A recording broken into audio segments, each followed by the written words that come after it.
And this podcast is brought to you by the Repost Network. Repost Network. Monetize your SoundCloud content. Sign up today at repostnetwork.com. And by Jeff from Sleep Cheap. Sleep Cheap, the home of the $199 mattress. This is the power of pro wrestling. A podcast by wrestling fans for wrestling fans.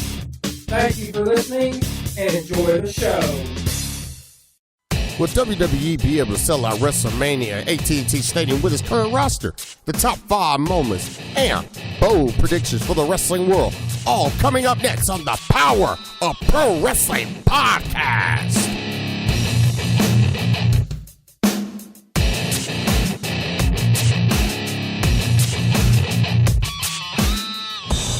And welcome to the show. This is your host, Robert Redd. And for this episode of the podcast, I'm going to be joined by Mr. Cornbread, Chris Heineken. I'm in the house. Let's get it on. Yeah, you doing good, Mr. Cornbread, Chris Heineken? Yep, we got no time to waste because we got a whole lot of stuff to cover. Yeah, well, for this podcast, we're actually going to kick it off. As you know, our first segment is our discussion topic. And for our discussion topic, we're going to be talking WrestleMania 32. And my question that I want to pose to you that we're going to discuss for the next few minutes is, do you think WWE will sell out WrestleMania 32 with its current roster? Because right now they have a lot of stars, top stars. Randy Orton's out, John Cena's out, Seth Rollins out. So, do you think with all these guys out that WWE will be able to sell out WrestleMania 32 with its current roster? With the names you just named, it's pretty much mind-boggling to me that they would. It's still mind-boggling. I mean, unless if they have the deep roster in which, to me, I feel WWE creative need to get their heads out of the gutter and finally let these guys roll and become stars and truly make them feel important, then maybe there is a possibility. But for me, if you have The Rock coming back for WrestleMania, part-time star, Brock Lesnar, full-time contract, part-time star, and The Undertaker possibility, especially with Sting going in the Hall of Fame and all that, it's too tough to call for me. I'm probably going to give it a slight no, in my opinion. Slight no. Unless if the top stars can come back and be healed at full capacity, which I feel that one of them would do, or actually 2 of them would do, I'm not giving them any chance. Yeah, I do feel it is going to be difficult for WWE to sell out WrestleMania 32. But I'm sure we've talked on the podcast before that they are going to be at AT&T Stadium where the Dallas Cowboys play. They're going to try to shoot for 100,000. That's a lot of people to try and get in there. But it'll be the last time they'll ever hit that number because the numbers from that point on, especially with new buildings, it'll drastically decrease unless if they go to soccer stadiums and or college football stadiums because they can hold the most. Yeah. So with that, I mean, if they're trying to get 100,000 people in there, if you don't have a John Cena to draw, you don't have a Randy Orton to draw, you don't have a lot of people to draw from. So I am concerned that they're not going to be able to do that. But like with the names that you mentioned, they still do have some stars. They got The Rock's coming back. He draws money, regardless if he's only there one time a year or not. Yes, he does. Obviously, Brock Lesnar's going to draw because he's Brock Lesnar. He's a massive draw. He's a legitimate star. So, I mean, obviously, Brock Lesnar can draw money on that. You can't forget The Undertaker either. And like you said, The Undertaker. So, I mean, they still do have some good stars there that can and make WrestleMania a success. I do feel WrestleMania is still going to be a success. I don't know if 100,000 people are going to get in there unless they give us something really good. Because what WWE's been giving us the last several weeks, even the last several months, isn't really worthy of a big WrestleMania to get 100,000. Because I'm not really excited about WrestleMania 32. And, I mean, you would figure with it coming up a couple of months, it being almost 100,000 people, you'd figure they'd be able to get me more excited. Well, very quickly, right before we move on. If Undertaker wrestles at WrestleMania this year, Dallas, Texas, may I say Arlington, you've been in that building. You've been in that stadium. I've watched it on television. Who you think Undertaker's opponent should be that would draw money? Wow. That's interesting. Obviously, since we're on the subject. Yeah. Well, to sell out WrestleMania, I mean, you're going to have to give us some matches really, really quickly that are going to have some importance that's going to draw people in. And You're going to have to give Rock a good match. Brock's going to have a good match, and Undertaker's going to have a good match because it's going to be the card is what's going to draw. I don't know if just one big match is going to draw and get 100,000 people in the stadium. Do you smell a surprise appearance or a surprise opponent for Brock Lesnar that could give him that big push for WrestleMania this year? I don't think it's going to be a surprise. A lot of people might be against this, but I would like to see a Kevin Owens, Brock Lesnar, just for the simple fact of Kevin Owens has got some size to him and stuff like that, and he looks like he might be able to stand a little bit toe-to-toe with Brock Lesnar. Now, I would almost like Braun Strowman in that position just for he's a strongman like Mark Henry, and I think that would be a good test for Brock Lesnar, and that could be a potential good match. The reason I say Kevin Owens, and this could be done with Braun Strowman as well, you would take a young rookie guy and kind of lift him up and make him a star and give him a rub. You could still have him let Brock Lesnar win, but... No, when you say rookie, you mean WWE rookie style, just not rookie overall. Well, yeah, I mean, Kevin Owens is not a rookie in wrestling, but to WWE, he's still a rookie. He's only in his first year being in WWE. I think actually he's over a year now, so he's still really new to WWE. So I mean, it would help elevate Kevin Owens to have like a match with Brock Lesnar and Braun Strowman the same way. They wouldn't have to beat him, but just getting that rub by being in a match with Brock Lesnar would really help. Well, maybe I'll throw a curveball at you real quickly. Maybe a possibility of Kurt Angle. I mean, if Kurt Angle does show up at Mania, that'd be my surprise. That'd be a shock, but that'd be a cool match, him and Brock Lesnar. That will be the match that'll equal of all equals, and we got more still to come. Yeah, we're going to take a quick commercial break. You'll get a word from our sponsor, and we're going to be back right after this with our top 5 moments of the week. So stay tuned, guys. We'll be back right after this.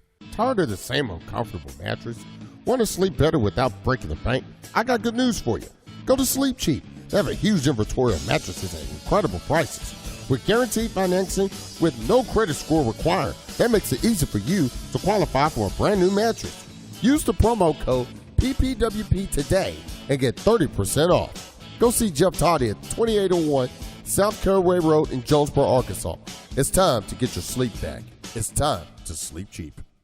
Hey, this is Kevin Lancaster, and you're listening to the Power of Pro Wrestling podcast. And we're back with the Power of Pro Wrestling podcast, and I'm still joined by Mr. Cornbread Chris Heineken. We're in the house, and we got top 5. We need to roll on to any and everything that's happened this week in pro wrestling. Let's get it on. Let's dive in. Number 5. Yeah, so I'm actually going to let you start, Mr. Cornbread Chris Heineken, with you number 5. I'm going to put you on the spot. All right. Hey. I don't mind at all. My number 5 moment most definitely will go to, I'm going to start with Ring of Honor in this case. Even though this should have been higher on my list. Well, I'm going number 5. 4 Corner Survival main event. Matt Sydal, Jay Briscoe, Don Callis, and Moose. Yeah. Moose. Yes. Moose. Yes. Man up, fan up. But a true clash of styles. And the statistic going in, I know we discussed this off the air yesterday. A true statistic going into this match is guys that have almost the least amount of experience in Ring of Honor have been the ones winning the match. The curveball always plays into effect in 4 Corner Survival. In this case, Dante Callis got the win. He had an 8 on my board simply for the fact that it was the curveball that no one saw coming. And it was interesting to see Jay Briscoe versus Moose.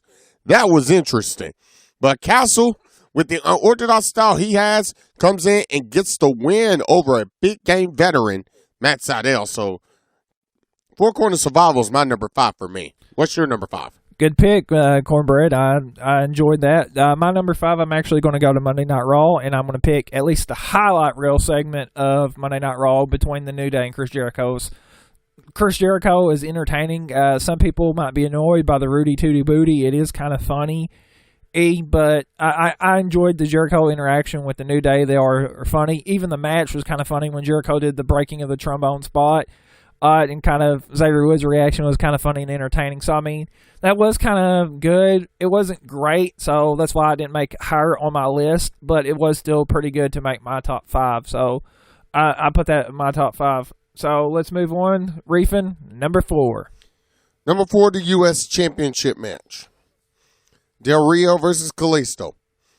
Based off what happened on SmackDown the previous week, when Kalisto upset Del Rio, sets up for this title match. Del Rio, Kalisto. Kalisto ended up being the curveball that nobody saw coming, even as a single star. He ended up living up to that role.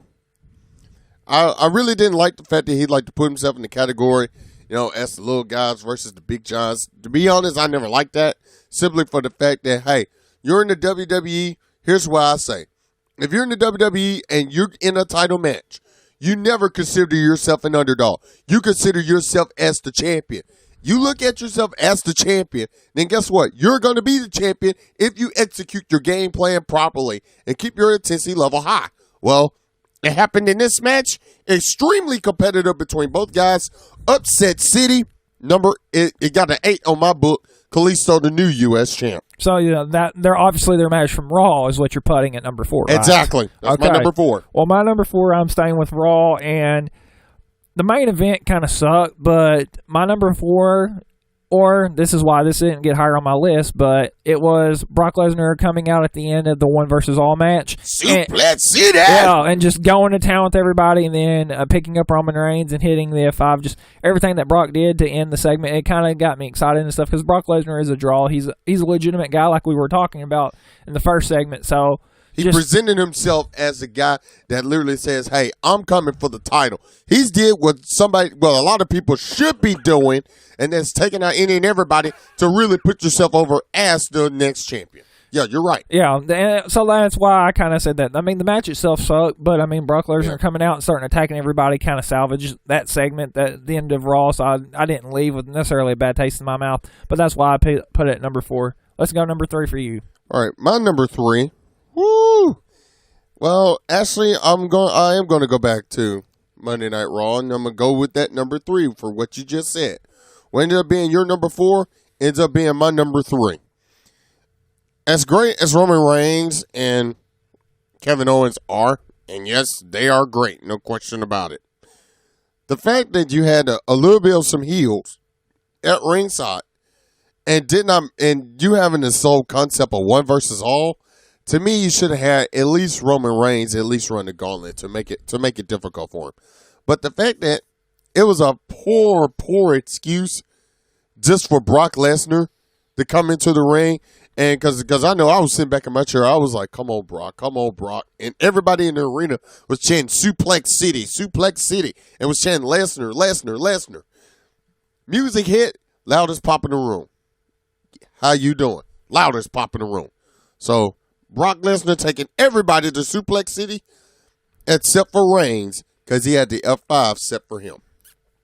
That's my number 3. Your number 3. Yeah, well, my number 3, I'm actually going to pick something from Ring of Honor. Ding, ding! And let's just say it might be some story time with Adam Cole and the Kingdom, baby. Ooh, yeah, you close to my list. Yeah, so that's my number 3. It's going to be the Kingdom in-ring segment, like the story time, and having like all the bodyguards surrounding the Kingdom, having the whole confrontation with Adam Cole and then Taven and Bennett, who's now a member of TNA Impact.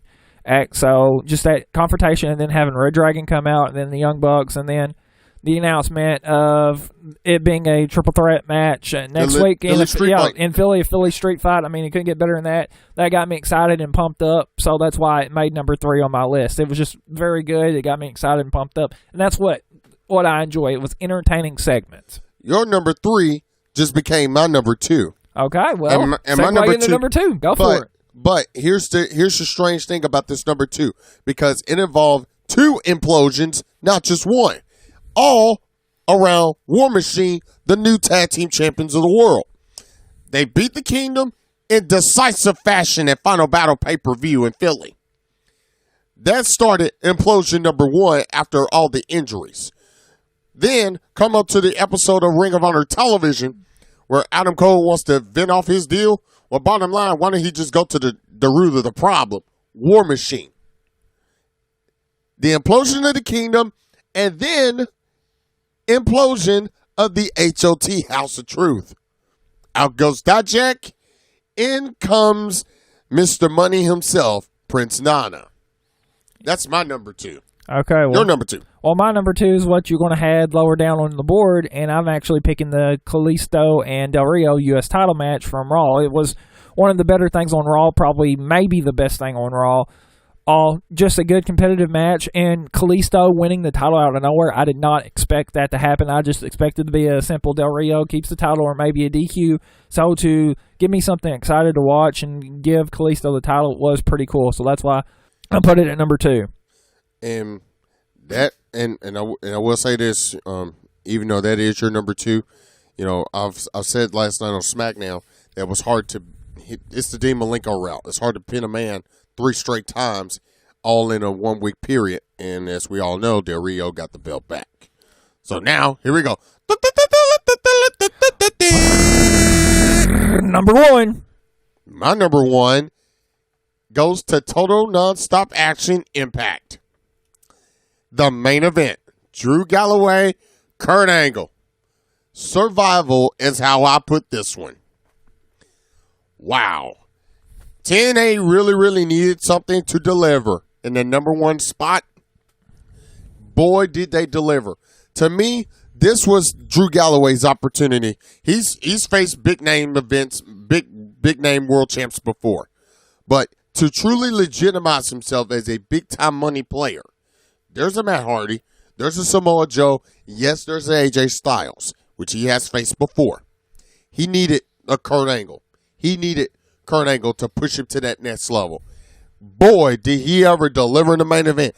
They got 10 on my board. Excellent match, extremely competitive, survival. Kurt Angle barely squeaked away with the victory. But boy, did Drew Galloway stock to shoot through the roof. That's my number 1. Well, this usually don't happen, but I think we just had the same wavelength this time, and I normally don't do this, but I actually had to put an Impact Wrestling match as my number 1 as well. Galloway Angle. Just, I had to. While Kalisto and Del Rio were a good match, I just felt that Kurt Angle and Galloway just delivered a lot better match. Yes! So, and just the importance of it, Kurt Angle kind of winding down with TNA right now because he's supposed to take the rest of the year off. So just the importance of this match. It was a great contest. Galloway still in the prime of his career. I mean, he's basically our age right now, so he's still in the prime of his career facing a Kurt Angle. Very good competitive match. Angle coming out and great sportsmanship at the end. It made for a great match. So I had to put it as number 1. But everybody was into it, move for move, hole for hole. Bar none. You could not top that during the week. Yeah. But we got more. We got some bold predictions coming up next. Yes, we do. So we're going to take another quick break. You can hear a word from our sponsors, and we'll be back right after this. Tired of the same uncomfortable mattress? Want to sleep better without breaking the bank? I got good news for you. Go to Sleep Cheap. They have a huge inventory of mattresses at incredible prices. With guaranteed financing with no credit score required, that makes it easy for you to qualify for a brand new mattress. Use the promo code PPWP today and get 30% off. Go see Jeff Toddy at 2801 South Caraway Road in Jonesboro, Arkansas. It's time to get your sleep back. It's time to sleep cheap. This is The Godfather, and you're listening to the Power of Pro Wrestling. Oh, yeah, podcast. And we're back with our final segment here on the Power of Pro Wrestling podcast. Oh, the predictions. Yes, we got some bold predictions. So I'm going to kind of give you a scenario, Mr. Cornbread Chris Heineken, and you're going to tell me if you see it as a reality or not. So we're going to make some bold predictions. You Drop ready? it like it's hot. Okay, we're going to start with a very good one. This actually comes from the news. There's rumors of Daniel Bryan get released from WWE. Do you see this as a reality or not? Yes. Bold prediction. Yes. I'm not going to even mess around with it. Yes. Even though they'll probably have like their Total Divas deal with the Bellas and all that, I do see this as a reality. I say a possible ROH comeback or a debut in TNA. I absolutely see it. I see it as reality. I may actually have to disagree with you. That's fine. Go for it. WWE obviously they don't seem like they want to clear Daniel Bryan, but I think they're too smart to let him go to somewhere else and generate a lot of buzz because Daniel Bryan is still a hot commodity. Draw. He's a draw, a hot commodity, however you want to say it. Just look, when Roman Reigns was getting over, the crowd was going, yes. Daniel Bryan is still over like Rover. So I don't think WWE is going to be stupid and release him. So I don't see this as a reality. He'll be a draw no matter where he goes. Yeah.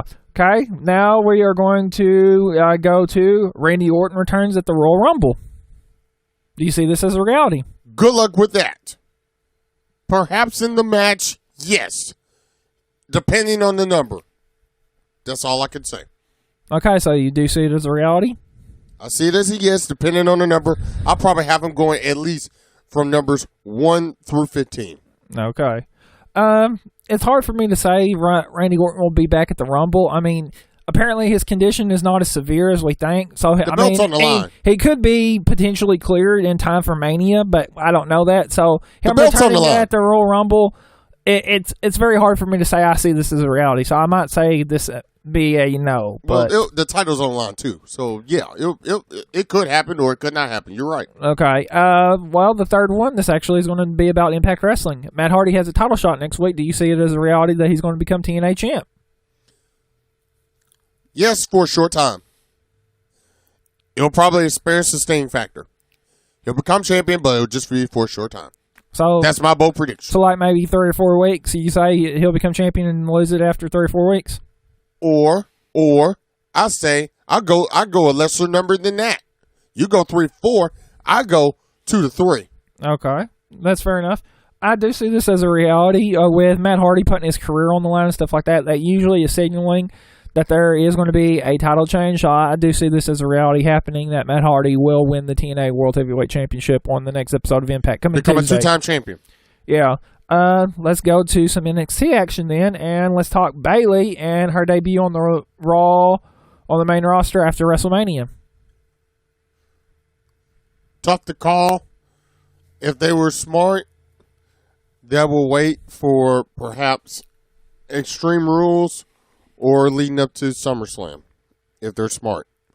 So I would say after WrestleMania, that's too tough to call. I would give it a slight yes, but only by 51-49 ratio. I actually can see this as a reality because if you remember, Paige did the very same thing. AJ Lee just had a record-running reign, and then that very next Raw after Mania, look who shows up, Paige. So, I mean, they could do the very same thing. And with Bayley, that she debuts on the Raw after WrestleMania. So I could see this very much as a reality. Let's see if she gets utilized the right way in the upgrade. Yeah, and I'm sure the Divas Revolution we're going to talk about here in the next few weeks. I'm hoping to talk about that because I've been wanting to for the longest on the show. And the last one, Sami Zayn becomes a 2-time NXT champion. Do you see that as a reality or not? Will he be the first one to become the 2-time champ? Yes, he would. He would be the Austin Aries of NXT, if I can put it that way. I guess because of the system and everything, I could see this as a big, big possibility. He will become a 2-time champ. But I also see this as a possibility him getting upgraded to Raw and SmackDown, especially after that hellacious match he had with John Cena in Montreal. Yeah. With the tradition that NXT has been, they've never given the title to someone twice. So I don't necessarily see this as a reality. I'd like Sami Zayn to get another run as the NXT champion before he does come to Raw or SmackDown. I mean, he had like a 2-month reign. He won it in December and lost it to Kevin Owens in February. So I mean, he didn't really have much of a reign as champion. I would like to see it since he didn't have much of a reign. I just don't think WWE is going to allow someone to be a 2-time NXT champion. Now he kind of like the tag division and the women's division, right? Yeah, well, the tag champs, Neville was actually a champ twice. Yeah, so with he's 2 different guys. With 2 different guys. That's He had different Oliver story, Gray, and actually I think him and Corey Graves were tag champions. Yes. So he has held the belts twice. But that's all for the show today. Thank you, Mr. Cornbread Chris Heineken, for being on here. Obviously, plug away. They can follow you on Twitter. Chris Heineken 1, that's where you can follow me. But also, whatever you do, please support this podcast. And go see my boy Jeff over there at Sleep Cheap. Man, you want to talk about having a good night's sleep and all. That's the place to go if you really want a good night's sleep. Jeff Toddy is the man to see. Yeah, I said it. Jeff Toddy is the man to see. 2801 South Caraway Road. If you're in the Jonesboro area or surrounding areas. Northeast Arkansas area is probably a better way to say the it. Northeast Arkansas area. Yes, you're right. Please go see Jeff Toddy at Sleep Cheap. Whatever you do, please go see him. But you also need to make sure you're right back here with us next time on the Power Pro Wrestling Podcast, because I know you're going to have some good guests and you're going to have some good topics up your sleeve. Yeah, I am planning for The Godfather to be on the show next time. And we're going to talk everything Royal Rumble because next week is going to be the Royal Rumble match at the time of this recording. So, and I do want to say a quick thing for any and all wrestling fans. Please, whatever you do, please go support your local pro wrestling. Whether it's such as Strictly LCW that they can find on YouTube, right? Yes, they can find us on YouTube every single Sunday night and in syndicate locations no matter where you are. That's local access television. Also, Friday nights, I am in Osceola, Arkansas for a little company called Mid-Southern Championship Wrestling. It's been around since 1993. It's one of the oldest promotions. Featured on WGN for Wrestling with Death. Exactly.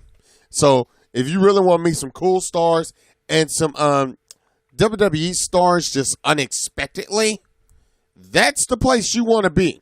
But this is the place you want to be right here, and this is the Power of Pro Wrestling. You want to make sure you're right back here with us next time, right here. Yes, and thank you once again for being on the show. Thank you guys for joining us for the Power of Pro Wrestling podcast. This is Robert Red signing off. We out!